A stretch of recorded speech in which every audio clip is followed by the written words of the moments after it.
Hello friends, இன்னைக்கு நம்ம வீடியோவில் குவைத் நாட்டிலிருந்து பல முக்கியமான அப்டேட் பற்றி பார்க்க போகிறோம். குறிப்பாக குவைத் விசாவில் முக்கிய மாற்றம், குவைத்தில் லீவில் இருப்பவர்கள் கவனிக்க வேண்டிய விஷயம், குவைத் ஏர்போர்ட்டில் கேஸ் எடுத்து செல்லும் போது கவனம், 3000 கேடி தொடர்பான புதிய எச்சரிக்கை, ட்ரக்ஸ், கோல்டு, கேஷ் தொடர்பாக கைது, மேலும் பல முக்கியமான தகவல்கள் பற்றி நம்ம முழு விவரத்தோட பார்க்கலாம். வீடியோவை ஸ்டார்டிங்லேருந்து எண்டிங் வரைக்கும் ஸ்கிப் பண்ணாமல் பாருங்கள். ஃபர்ஸ்ட் முக்கியமான அப்டேட் குவைத் விசா பற்றி தான் பார்க்க போகிறோம்.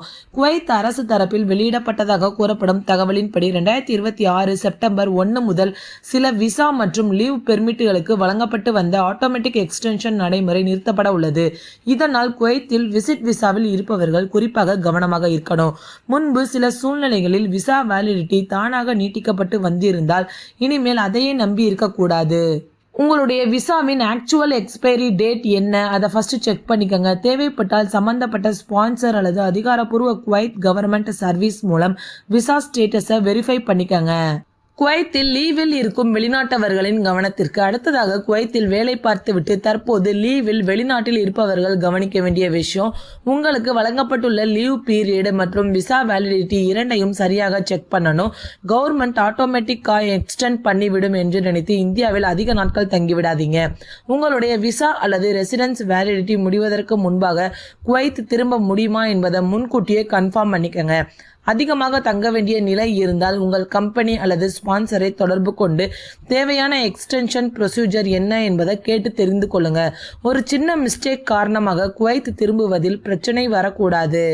அடுத்த முக்கியமான அப்டேட் குவைத் ஏர்போர்ட் பற்றி தான். இப்போது குவைத்தில் இருந்து இந்தியா அல்லது வேறு நாடுகளுக்கு டிராவல் செய்ய போகிறவர்களுக்கு முக்கியமான விஷயம், குவைத் கஸ்டம்ஸ் தொடர்பான விதிகளின்படி குறிப்பிட்ட அளவுக்கு அதிகமான கேஷ் அல்லது பினான்சியல் இன்ஸ்ட்ருமெண்ட்ஸ் எடுத்து செல்லும் போது டிக்ளரேஷன் செய்ய வேண்டிய விதிமுறைகள் இருக்கின்றன. கிடைத்துள்ள தகவலின்படி 3000 கேடி அல்லது அதற்கு மேல் என்று குறிப்பிடப்பட்டுள்ளது. ஆனால் ஃப்ரெண்ட்ஸ், இந்த அமௌண்ட் மற்றும் தற்போதைய நடைமுறை குறித்து பயணம் செய்வதற்கு முன் குவைத் கஸ்டம்ஸின் அபிஷியல் இன்ஃபர்மேஷனில் கண்டிப்பாக வெரிஃபை பண்ணிக்கொள்ளுங்க. ஏனென்றால் கேஷ் மட்டும் இல்லாமல் சில பினான்சியல் இன்ஸ்ட்ருமெண்ட்ஸ் மற்றும் ஃபாரின் கரன்சிக்கும் விதிமுறைகள் இருக்கலாம்.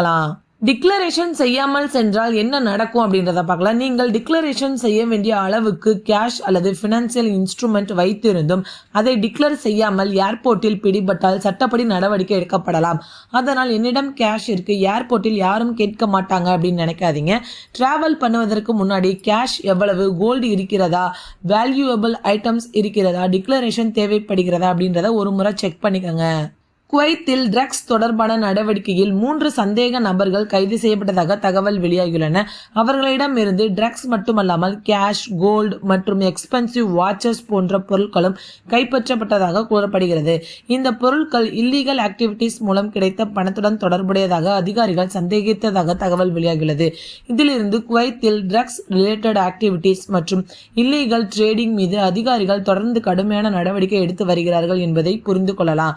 அதனால் யாராவது உங்களை இல்லீகல் பொருட்களை கேரி பண்ண சொன்னாலும் அவர்களுக்காக பேக்கேஜ் எடுத்து சென்றாலும் மிகவும் கவனமாக இருக்கணும். ஃப்ரெண்ட்ஸ், இன்றைய வீடியோவில் பார்த்தது போல குவைத்தில் visa, leave, airport customs, drugs மற்றும் லேபர் ரிலேட்டட் ரூல்ஸ் தொடர்பாக தொடர்ந்து அப்டேட்ஸ் வந்து கொண்டிருக்கின்றன.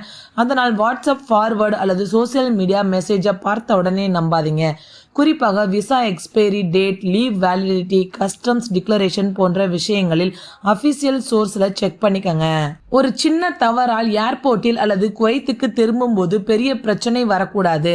இன்றைய முக்கியமான அப்டேட்ஸ் இதுதான். இந்த வீடியோ உங்களுக்கு ரொம்பவே யூஸ்ஃபுல்லா இருக்கும்னு நினைக்கிறேன். மறக்காம நம்ம சேனலை சப்ஸ்கிரைப் பண்ணிருங்க. தேங்க்யூ.